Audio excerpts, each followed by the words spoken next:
What's up, everybody? I'm Nick Taylor with the Crafty Gents. Today we're at Rouge River in Markham, Ontario, and we're joined by Jordan Mills, Dr.J, Uncle J. You're the co-founder and head brewer at Rouge River. Thanks for having us, man. Hey, pleasure. I really appreciate it. Yeah, man. You have two beers. This is the first time that we've featured two beers here. So 2 for 1. It's like a little bit of a mix of one style, right? Yes, sir. Do you want to let us know what we're having here? Yeah, so we've got 2 beers, 2 versions kind of the same recipe. So one straight up New England IPA and then one with pineapple puree in the same beer. So we're gonna give those a shot. Great. What about, well, I guess we know what the New England style is. We don't need to delve into that, do we? Do we? We don't have to. We don't have to. All right, sweet. Wheat, oats, lower bitterness, Right. kind of a fruitier yeast strain that we use as well. The Vermont strain with another blended yeast into there as well. Yeah. This style seems like a good welcoming to someone who's like, I'm not crazy about super bitter beers, you know? But then maybe have an experience like that hop flavor that they want. Yeah, I think New England IPAs are so popular because they are a little more accessible than your standard like West Coast super bitter IPA. So that like lower bitterness, softer mouthfeel just makes it a little more approachable than your old school, huge bitter, dry, piney kind of West Coast IPA. Sweet. Which one do you want to try first? Oof. Well, maybe we'll try the reg first and then we'll go to the pineapple. All right. Yeah. Sounds give it a good. shot. Cool. Cheers. Cheers, man. Thank you for letting us in. Pleasure, pleasure.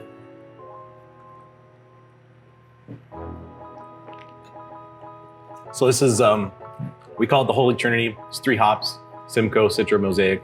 So kind of some of our favorite hops that we use. That's a lot of hops that go into pretty much most of the IPAs we make or some combination of that. So it's just some of our favorite hops that kind of defines the Trinity.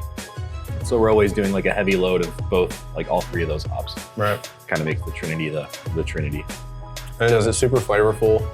And then, yeah, it's crazy because you look at that beer, I would never expect a beer that looks like that to be so easy drinking. Yeah. And it's dangerous because it's like 7%. And you're exactly. It's one of those sneaky beers. A lot of the beers we make are fairly sneaky. We do a triple IPA. Actually, we did it once on our anniversary and it was 11% and you would never know it was 11%. Yeah. So it's dangerous. You have a couple of those cans and you're feeling pretty good. Yeah, definitely. All right, let's try this pineapple. Yeah. So pretty much same recipe, same 3 hop blend, and then we use a combination of pineapple puree and a little bit of juice concentrate just to kind of like bump up the intensity. Right. So Cheers. There we go. Cheers. The baby version.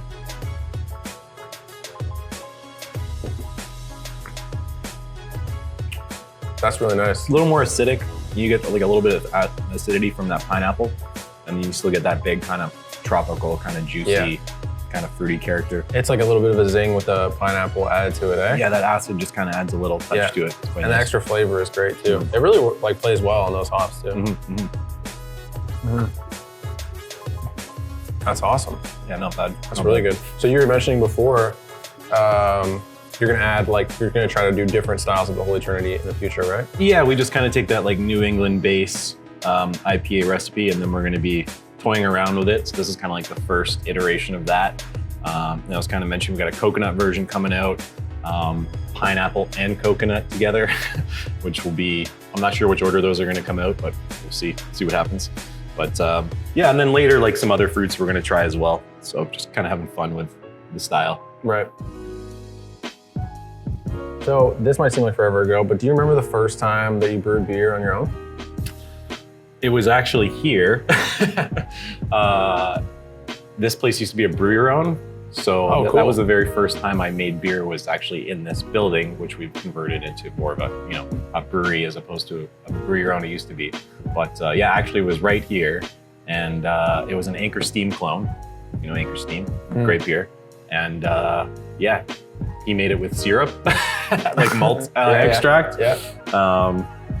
It wasn't bad. It wasn't bad. It wasn't good, but it was drinkable. You're like, I'm not gonna sell it now at the brewery. Yeah, exactly. Well, yeah, I was actually here back in 2010. That's pretty crazy. My first brew, if you will. So how do you go from like that, like there must be significant events that happen going from that to now back here at the same place, but under a different name, right? In your own spot. Yeah, A lot of things, I guess, just getting more serious about brewing, getting more serious about, learning how to make beer styles, all that kind of stuff. So, and then, just looking for a place. We were on the hunt for quite a while to find this place, and then it pretty much needed to be completely torn down and kind of rebuilt. So that was a big project too. So yeah, it's kind of a long time in the making for sure. Throughout that process, you got your advanced Cicerone designation, right? This is true, yeah. How much has that helped you in terms of becoming a better brewer and knowledge and skills around that? I think it's pretty big for just, knowing histories and style is cool. I wouldn't say we do a lot of traditional styles. Right. We're not making a lot of traditional German lagers or even really many English beers. Also, I think it's just very interesting, a lot of the styles we do are not, there's no real set way of doing it or getting it done. So if you talk about New England IPAs, you talk to a million brewers, you're gonna get a million ways to make a hazy IPA. Right. And it's still not fully well understood. So a lot of brewing, I think you still just have to figure out on your own. Yeah, it just comes by working or with talk it, right? to people that you respect and see what they can give you. But yeah, definitely doing the Cicerone thing just gives you a knowledge of off flavors, which is really important for brewing. And then of course, just having a good sensory palate. So just when you're describing stuff, just building that vocabulary and being able to point out certain things or having your own name for certain flavors that you see. And it's huge because we don't have a very big lab here. So a lot of it is purely sensory. So does it taste good? Does it smell good? Is there anything wrong with it? And just that Cicerone thing, you learn a lot about troubleshooting off flavors and where they come from, which really ties into brewing for sure. Right. I should have asked you this before we went into it, but for people that don't know, what is that Cicerone program, I guess you could say? Yeah, so the Cicerone program, it's basically a beer sommelier program is the best, probably the easiest way to describe it. Based in Chicago, but they hold the tests kind of all over the world. So no matter where you are, I had to go to Chicago to write that advanced test. But yeah, there's 4 levels, kind of increasing in difficulty and all that kind of stuff. So part of your I guess journey to here at Rouge River, right? You mentioned this to me earlier, but you worked at Mill Street. Mm-hmm. Did you do brewing there as well? Yeah. So I started off doing events and marketing for them for a few years, and then I moved into brewing for a couple of years for them as well. Cool. Before I ended up leaving.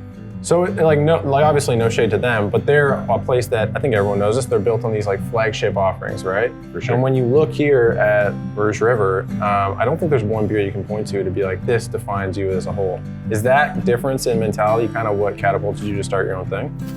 I mean, kind of being there was just more learning process and stuff, and I feel it was more kind of based off what my preferences are for flavor and for what I like to taste. When I went to a bar, did I want to try that IPA that I've had 100 times, or would I rather have something new from X brewery or Y brewery? Right. Breweries that I trust, breweries that I respect or whatever. So it was kind of based off of my personal preference of when I go out, I'd rather try a new beer, if I'm going to go downtown or whatever, or to a craft beer bar, I'd rather have something new from a brewery that I, enjoy. So it was kind of based off that, and yeah, mostly just based off how I drink beer and what I'm looking for. Right. As a consumer. It's funny because as a consumer, I don't feel it's almost I'm expecting too much, because when I go to craft breweries, I was here, I think probably 3 months ago, maybe less, and I told you I had the Zaddies, which we can talk about, but that's not here anymore. And it's almost if I go to a brewery, a craft brewery 6 months apart, and their menu's not fully turned over, I'm almost disappointed. I feel that's almost asking too much, but when I come here, that's it's gonna happen, right? It's a fast turnover of your beers because you're always making new stuff, right? Exactly. And that's kind of cool. Which disappoints some people, right? But it's hey, if you like that X sour, we're gonna make something just like it next time. It's you have to be adventurous. Yeah. You have to be willing to try new things. We're not brand specific, right? So it's if you like IPAs, we're gonna have an IPA. If you like pale ales, we're gonna have a pale ale. If you like sours, we're gonna have a sour. Is it gonna be the same one? Definitely not. Yeah, definitely not. Definitely not. I mean, we just talked about it a little bit, but the 2 collaborations you did with Hatch, they were so unique. I mentioned to you when I came in. I feel the collaboration, the Zaddies, was such a unique collaboration. Like I really liked it. Yeah. It was super different. And it's one of those ones, like we talked about this before off camera, if you will. But we talked about this saying like it's hard for a beer to stand out sometimes because there's so many. But that one to me is one that I've remembered and I feel like I'll continue to remember just because it was so unique. Well, thank you. Are those things you're gonna continue to do, like adding in like coffee flavors or collaborating with other companies like that? Yeah, I don't see why not. I'd say we're always like trying to push the envelope in ways that are not too gimmicky. Yeah. Like emphasis being on not too gimmicky. So there's like certain things that I just, I don't see as like, and I don't want to say anything about any other beers, but certain stuff like I don't find very drinkable. What is it? Let me hear it. What is it? Milkshake stuff, I don't find milkshake beers drinkable. Or anything like stuff with lactose is just less drinkable for me. Like I want something drier, kind of crisper. You mean more, when you say drinkable, you mean more like sessionable?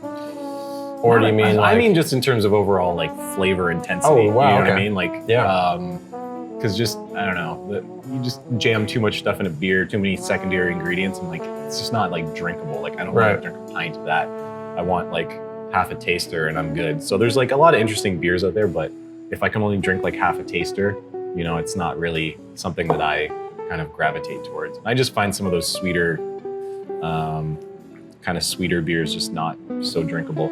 Right. It is interesting that you say that because there are beers that I've tried and I've said like to friends, I'm like, yeah, it's really good. I don't know if I could have a full glass of it, Yeah. That's more on like I think they're not really meant to have a full glass, but like the heavier side, like get in the dark like chocolate stouts and things that are like 11%. Yeah. Like those are the ones that I'm usually referring to, but it's interesting though. And I mean, your tap list kind of reflects that though, right?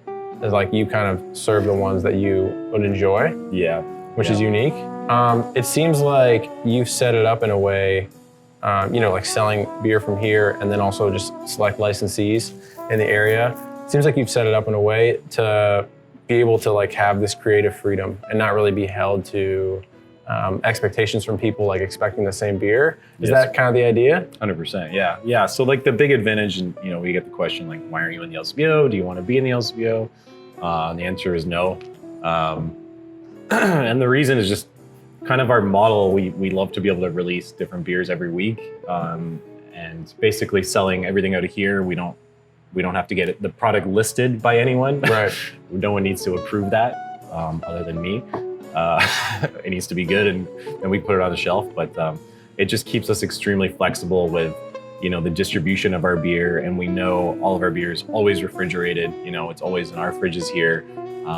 And people buy it direct, or we'll ship it. We ship to Ontario, and we always ship on Mondays, so it gets there within a day or two, so it doesn't stay warm for too long. So, I think a big thing is just just being able to control your distribution. And I've learned that from like other breweries that I really respect, like the ones that really care about the beer. They make sure they sell it to bars that take care of the beer, and they sell it in a way like we do that we can control how fresh it is, and beer doesn't really get lost for us. Like everything here on the shelf is like a month old, right? Up to a month old, but typically the average age is like 2 to 3 weeks on any beer. So you kind of control the freshness just by having everything kind of in-house.